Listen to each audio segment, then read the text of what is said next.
Seeing a black customer being mocked by a member of an organization meant to protect black people, a waitress spoke out in criticism. What happened next would leave everyone shocked. The door swung open, and the familiar chime echoed through the dimly lit diner. Amanda barely looked up from the coffee pot in her hand, expecting another one of the regulars. Maybe old Mr. Jenkins with his usual complaints about the weather, or Martha and her weekly church gossip. But then the whispers started. A low hum of recognition rippled across the room, and when she finally glanced toward the entrance, her breath hitched. Steph Curry. The Steph Curry, standing there in a simple hoodie and jeans, looking like he had just stepped off the street, like he wasn't one of the most famous athletes in the world. Amanda, the only black woman, had worked at Franklin Barbecue for 3 years, long enough to know that nothing ever really changed in this place. The same faces, the same orders, the same conversations about who had the best brisket in town. But tonight, something was different. Tonight, the biggest basketball star in the country had just walked through the door. A few customers shifted in their seats, stealing glances over their plates of ribs and cornbread. Some of the older folks, the ones who didn't care much for sports, barely noticed.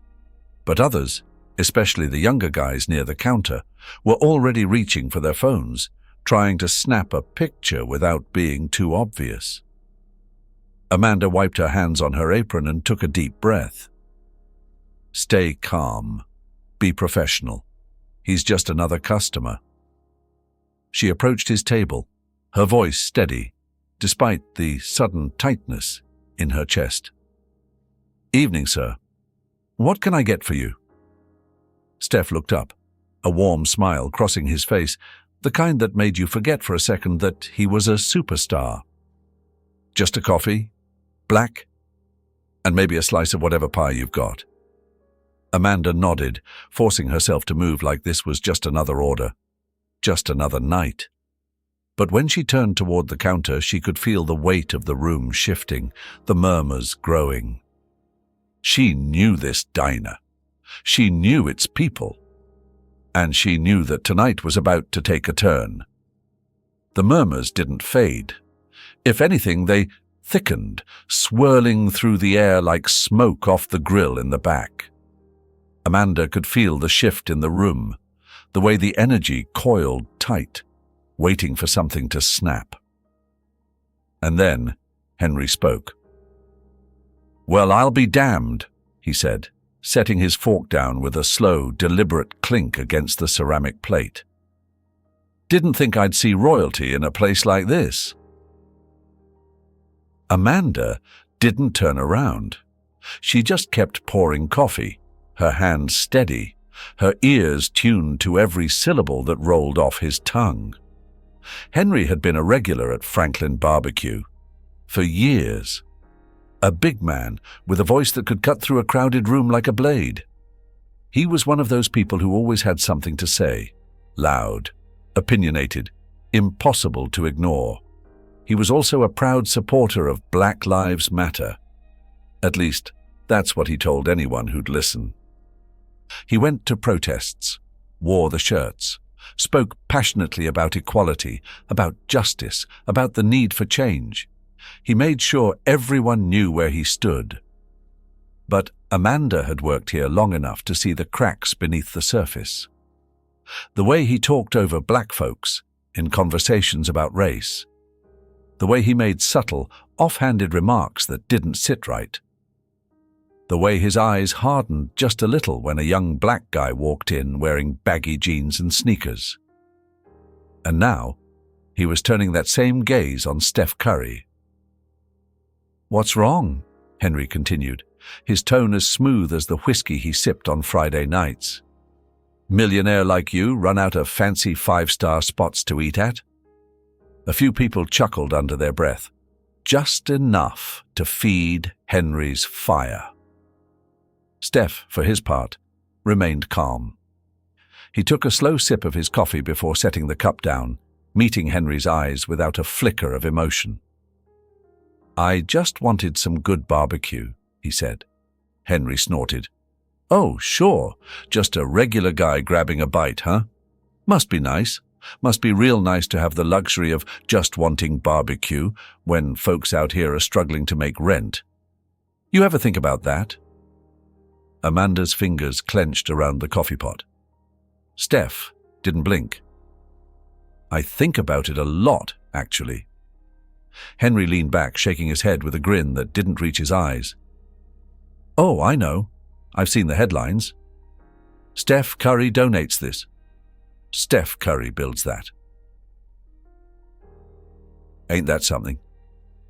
Man's got enough money to change lives, and all we get are photo ops and press releases. The tension in the diner stretched tight. A few customers glanced at each other, shifting in their seats. Some looked uncomfortable, others entertained. But no one spoke up. Amanda swallowed the heat rising in her chest. Steph exhaled through his nose, slow and even. I've funded scholarships, opened learning centers, paid for school programs. I don't do it for headlines. Henry let out a low whistle. Ain't that touching? A real-life hero. He turned to the man beside him. You hear that, Joe? We got a saint in our presence. Joe chuckled, but it was nervous, like even he wasn't sure if Henry was pushing too far. Amanda slammed the coffee pot onto the warmer. The sound cut through the diner like a gunshot. Henry turned in his seat, one brow raised. Something wrong, Amanda. She took a slow breath, wiping her hands on her apron before she finally turned around. You talk a whole lot, Henry, she said, her voice level, steady. But let me ask you something. What exactly have you done for the community? His grin flickered. I march, he said, spreading his arms like it was obvious. I protest. I speak out against injustice. No, Henry. Amanda took a step closer, her hands tightening into fists at her sides. I mean, what have you actually done? What programs have you built? What kids have you mentored? What jobs have you created? Or do you just sit here running your mouth, tearing down the people who do? A heavy silence fell over the room. Henry's jaw tensed, the muscle twitching just beneath the surface. I don't gotta prove myself to you, girl. No, you don't, Amanda shot back, but you sure as hell felt the need to make Steph prove himself. Henry's smirk was gone now. Amanda turned to the rest of the diner, scanning the faces that had been so quick to laugh along with him.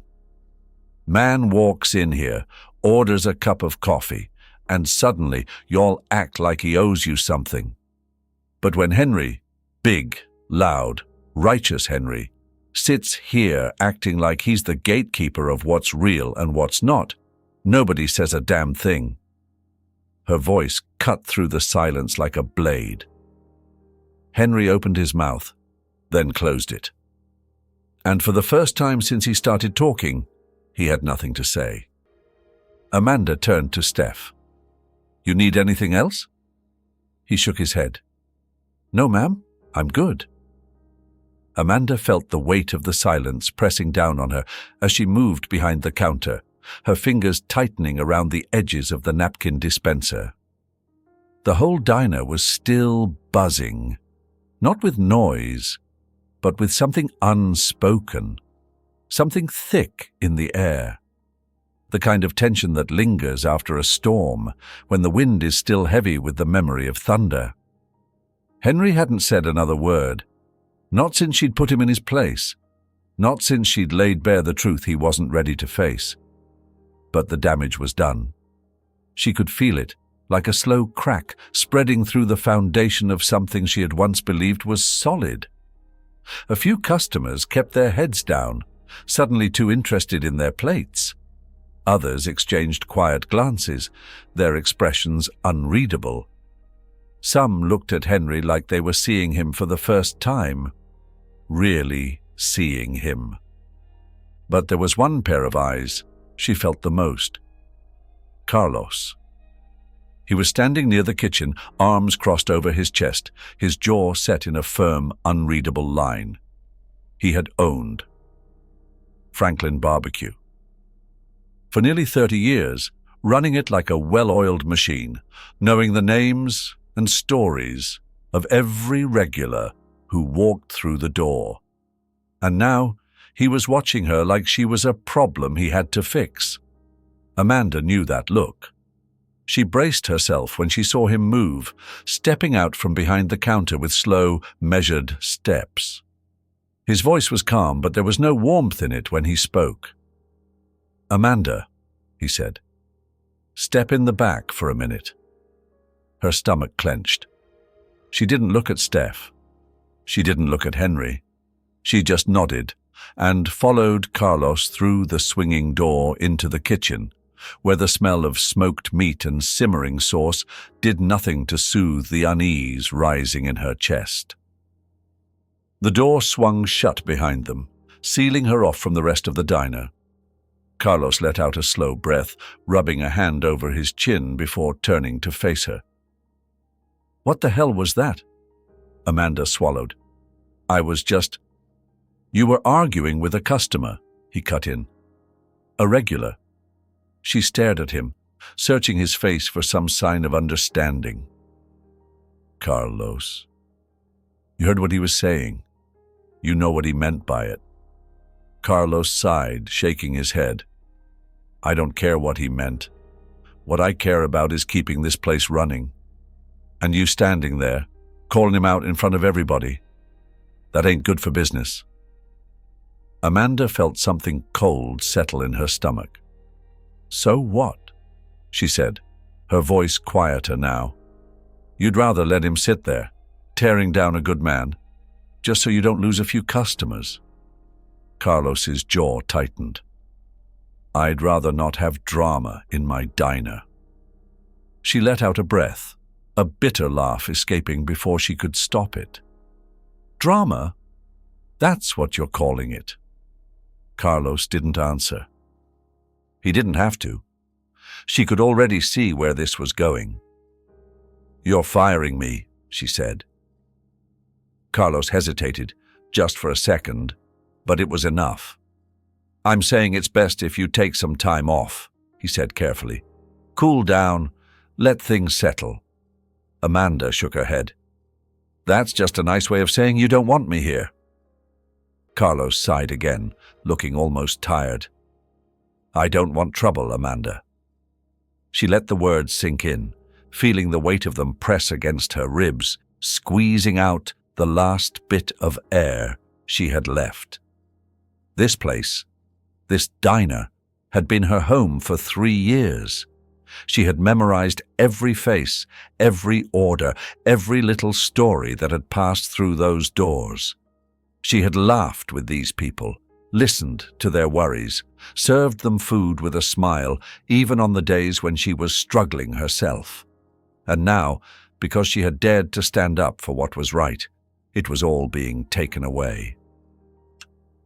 Carlos shifted, like he was expecting her to fight back, to argue.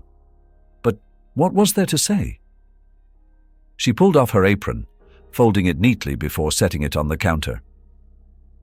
"I'll come back for my last check tomorrow," she said, voice steady. Carlos nodded. He didn't thank her. He didn't apologize.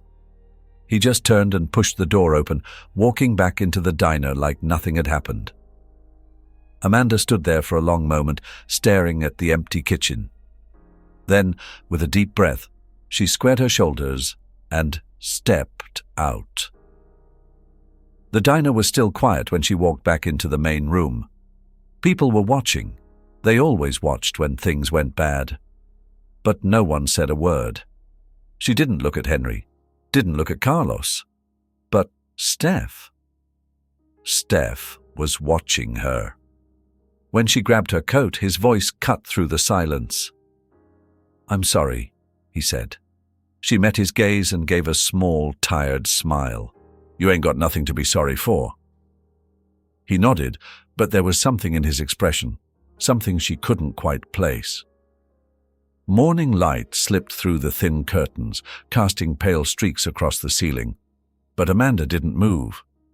She lay still, staring up at nothing, listening to the slow, steady rhythm of her own breathing, feeling the weight in her chest pressing down like a stone.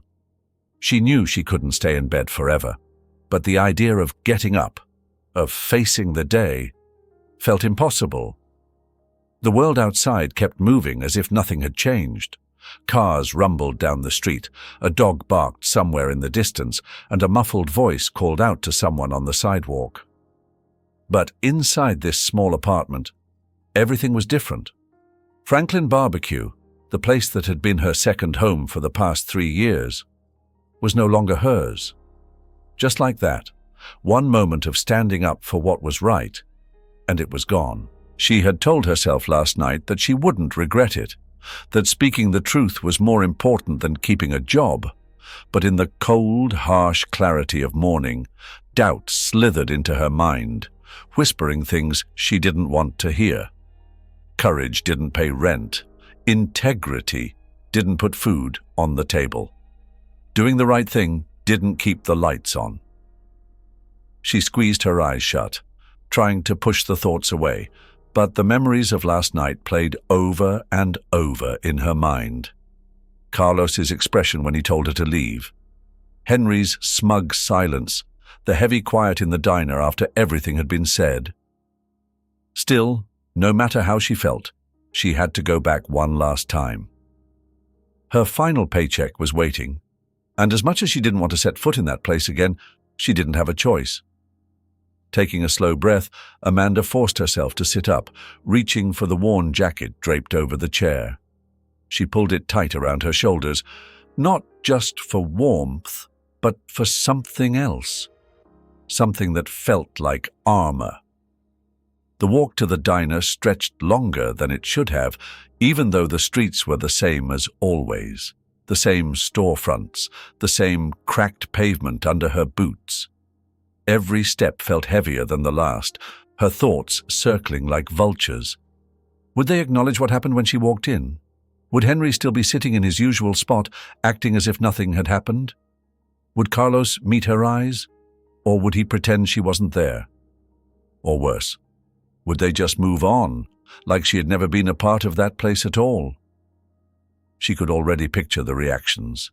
Some would steal quick glances, eyes filled with silent curiosity or quiet sympathy. Others would avoid looking at her altogether, as if pretending she didn't exist would erase the discomfort. A few might even shake their heads, thinking she should have just kept quiet, should have known better than to speak up. Amanda wrapped her arms tighter around herself, bracing against the morning chill. A sleek black SUV sat parked right outside Franklin Barbecue, its polished frame gleaming under the morning sun. It stood out like a sore thumb against the diner's faded awning and weathered brick walls, an odd sight in a place where most customers drove beat-up pickup trucks or old sedans. Amanda's steps slowed as she took in the unfamiliar vehicle, her stomach tightening with unease. Something was off. She had walked this same path for 3 years, entered this same door nearly every day. But today, something in the air felt different. It wasn't just the cold that sent a shiver down her spine. It was the silence. She stepped inside, and the usual morning sounds were missing. No clatter of plates, no low hum of conversation, no laughter from the regulars who always swapped stories over their coffee. The hush that filled the diner was unnatural, thick with something unspoken. Then she saw him.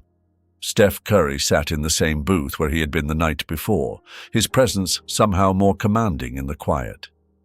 But he wasn't alone. Across from him sat a woman Amanda didn't recognize, poised, sharp-eyed, dressed in a tailored blazer that seemed out of place in a barbecue joint. Next to her, 2 men in casual suits, their expressions unreadable.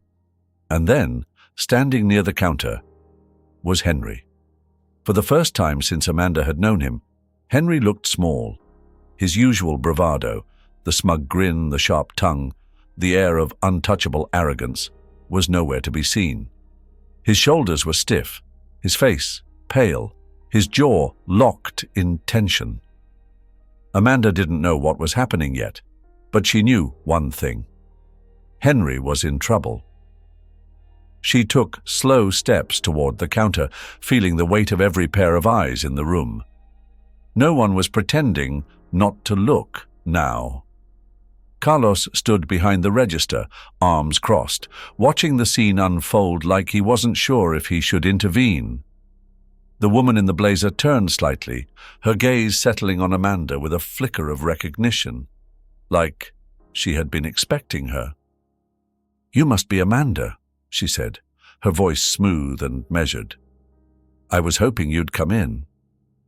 Amanda glanced at Steph, searching for answers, but his expression remained neutral, his hands wrapped around a coffee cup like he was waiting for things to play out. "What's going on?" Amanda asked, her voice steady despite the strange tension in the room. The woman reached into her bag and pulled out a tablet, tapping the screen a few times before holding it up. And then Amanda saw it. A video. Grainy footage, likely recorded on someone's phone. The angle was slightly tilted, but the voice was unmistakable. Henry's deep, familiar drawl, laced with that same condescending edge she had heard just the night before. Except this time, he wasn't just questioning Steph's contributions. He was mocking black folks. The video jumped through different clips, stitched together from separate moments. Henry sitting at a bar, laughing with a group of men, talking about how these young black kids didn't know their place anymore, how all that BLM nonsense was just an excuse for handouts. Amanda's stomach twisted as she listened. "You prop 'em up too much. They start thinking they run the place." Henry's voice slurred slightly, like he had been drinking. "Give 'em a little success and suddenly they forget who they are." A low murmur swept through the diner, whispers exchanged in hushed disbelief. Some customers looked away, uncomfortable. Others stared at Henry with something close to disgust. Amanda's hands curled into fists at her sides. This man had spent years pretending to be an ally, talking about justice, wearing his Black Lives Matter shirts, preaching about fairness like he was some kind of righteous warrior.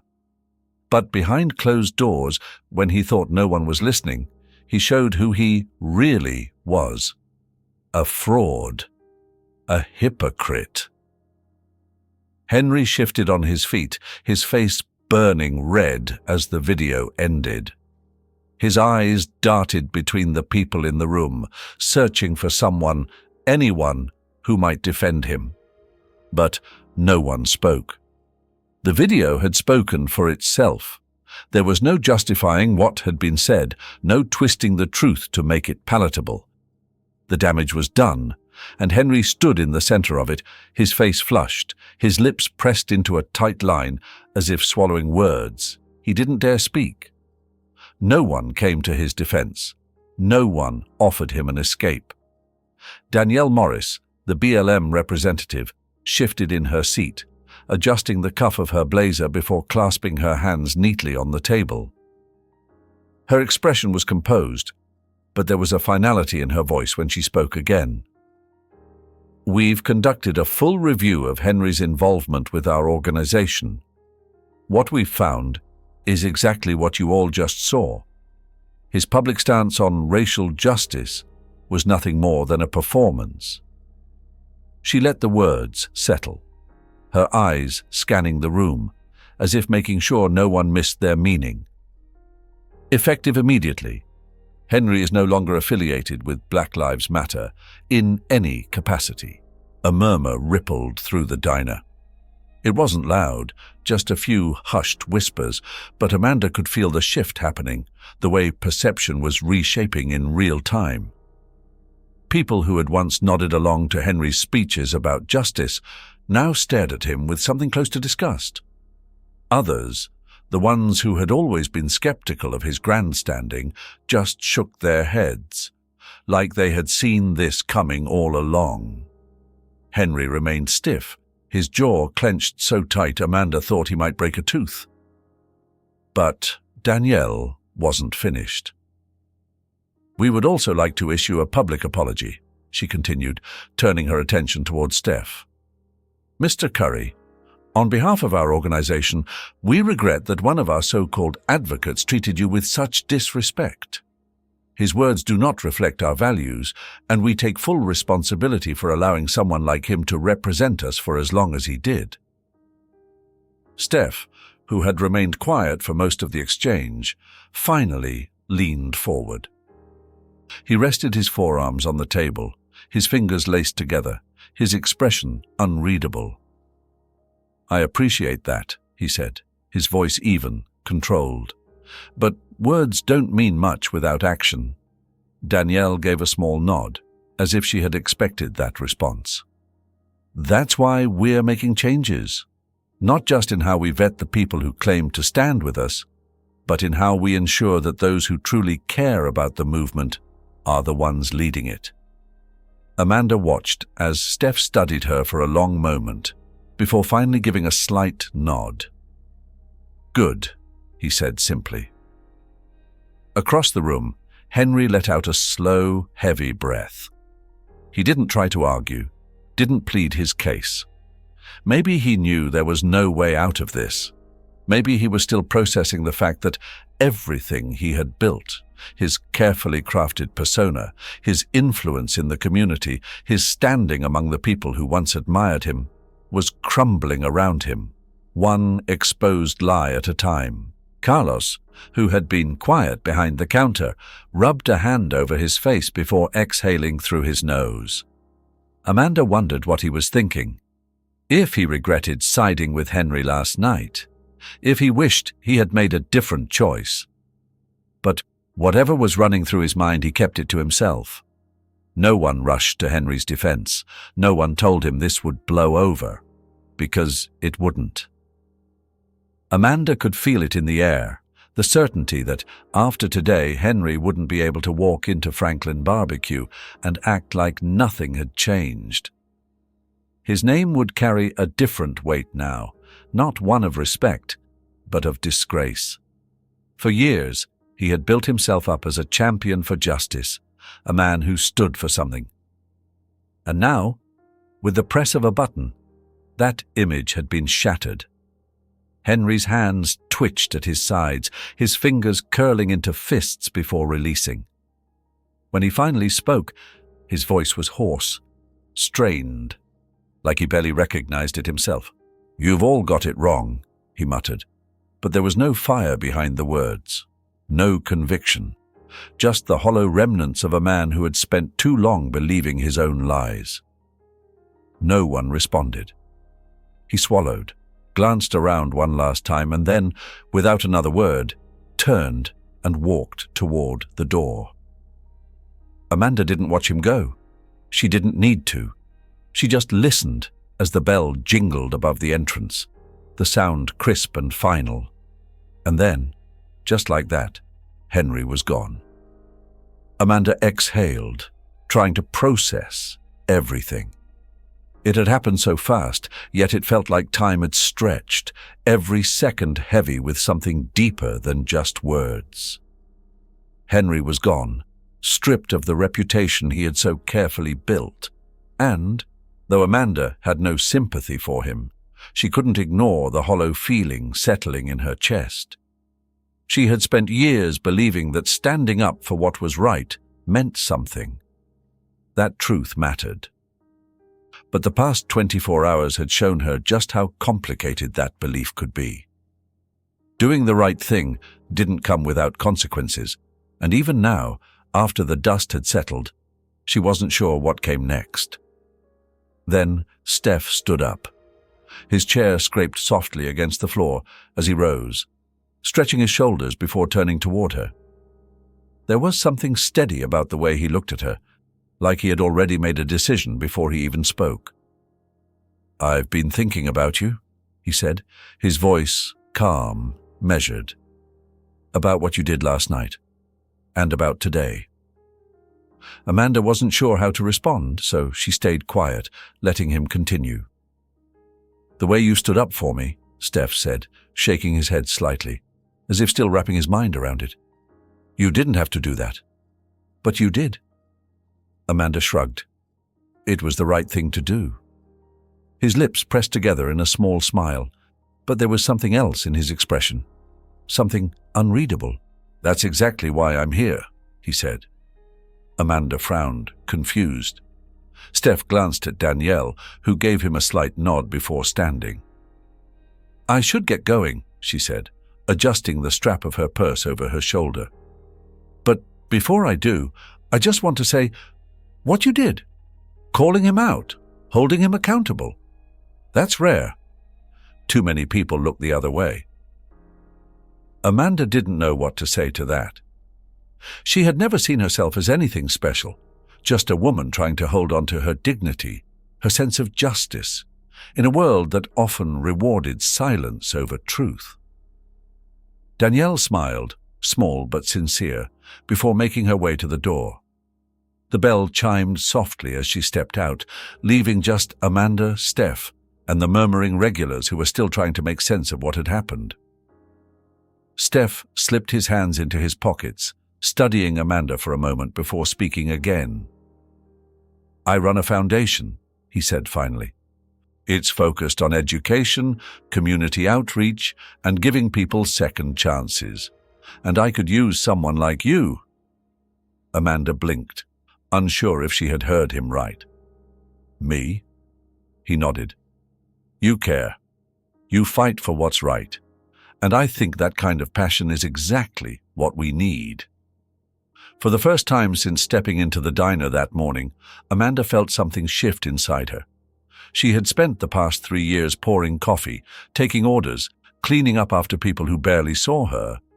It was a job, a paycheck, a routine, but it had never been more than that.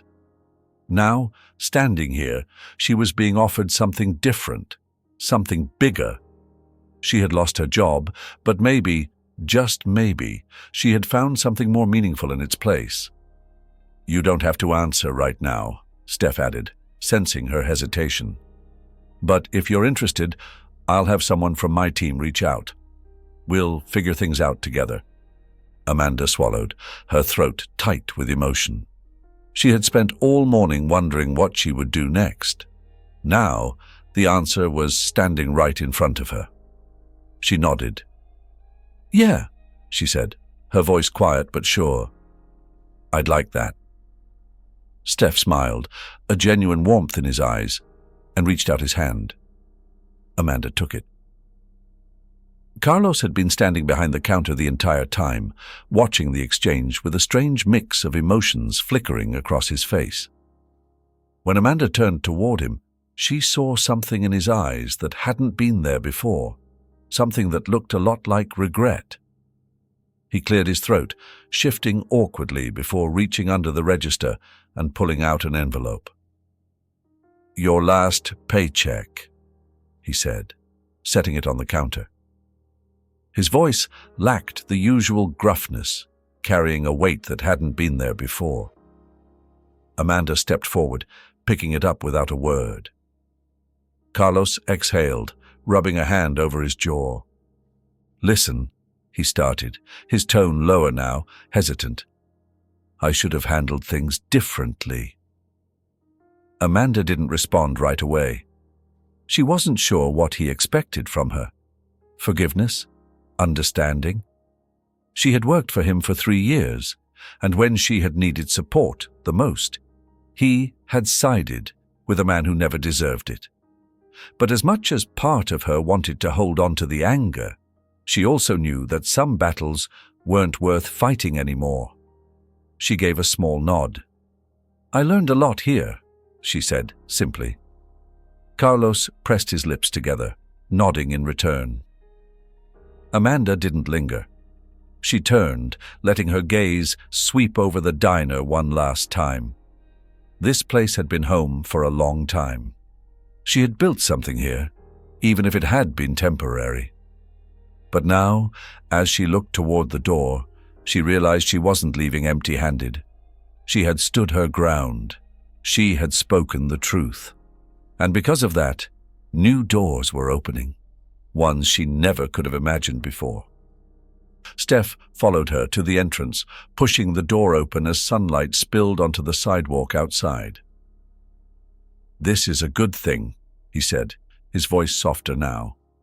"You're going to do great."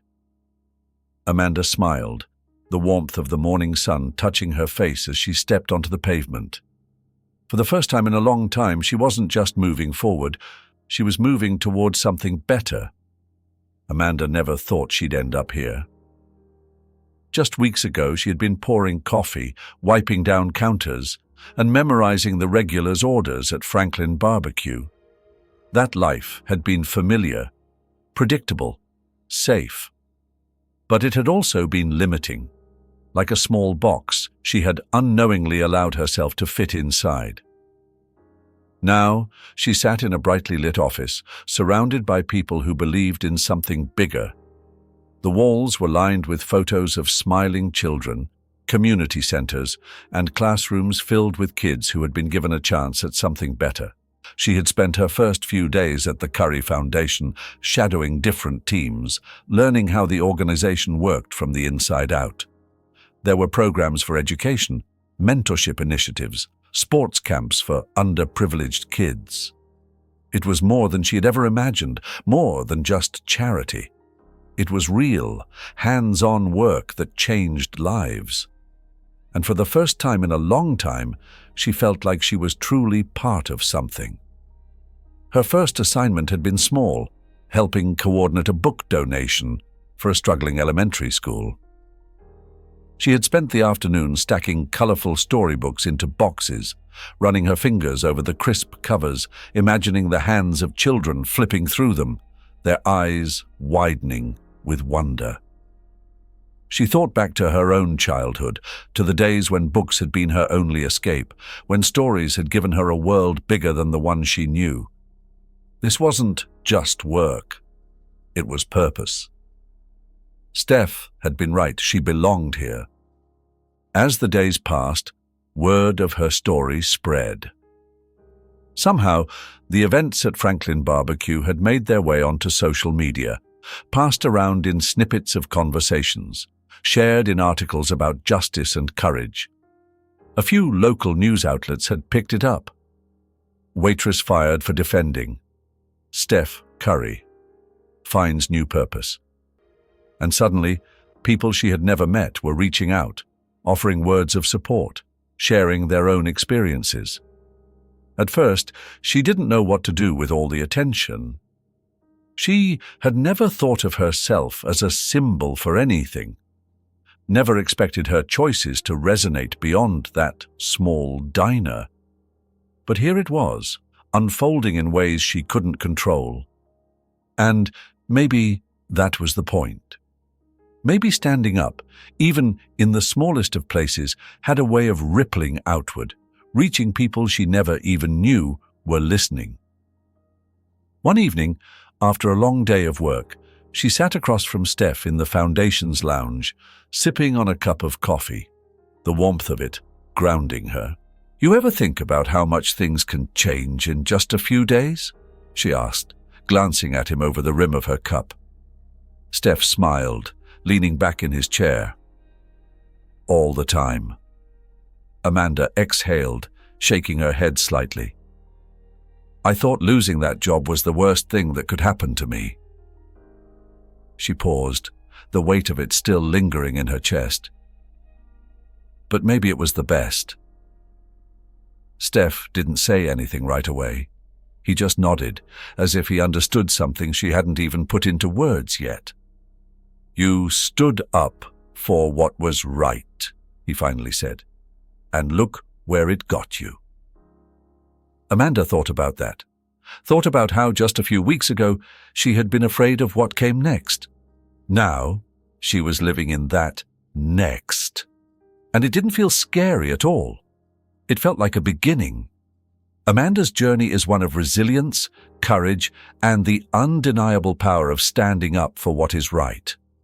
What begins as an ordinary night at Franklin Barbecue quickly turns into a test of integrity, exposing the hypocrisy of those who claim to fight for justice while secretly upholding discrimination. Her decision to defend Steph Curry costs her a job, but opens the door to something far greater, a purpose that truly changes lives. This story highlights the painful reality of racial injustice and performative activism. Henry represents the many individuals who outwardly support movements like Black Lives Matter while privately holding prejudiced beliefs. His exposure serves as a reminder that true advocacy isn't about words or appearances. It's about action. Amanda's experience teaches us that doing the right thing often comes at a cost, but silence in the face of injustice allows oppression to thrive. Racism doesn't just exist in explicit hatred. It lurks in subtle biases, in the everyday choices people make to prioritize comfort over truth. Her story is proof that one voice can make a difference. Change starts in small places, a diner, a conversation, a moment of courage. And when enough voices speak up, systems begin to shift. If this story touched your heart, don't forget to like and share it. Leave a comment to tell us how it inspired you, and if you haven't already, subscribe to the channel. May God bless you and be with you every step of the way.